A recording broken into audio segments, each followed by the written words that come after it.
Toyota Australia says its future as the country's last remaining car maker will be determined by the middle of this year. The decision hangs on whether it wins the contract to produce the next generation Camry, but it's competing against plants overseas. Figures released today show sales of locally made cars tumbled to an all-time low last year, despite overall car sales reaching a record high. A bright spot in a dark year for the local car industry. In 2013, Australians were still buying cars in record numbers. 1,136,227 sales. Another record year. The Corolla edged out the Mazda 3 to become the top-selling car, and Toyota was the biggest selling manufacturer.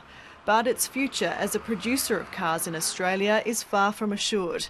It's waiting on a decision from its head office in Japan in the middle of the year. We have to earn the right to produce the next generation of Camry, and we're competing against other plants around the world.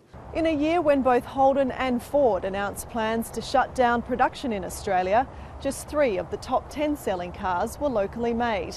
And sales for all of them, the Camry, the Cruise and the Commodore, were significantly down on last year.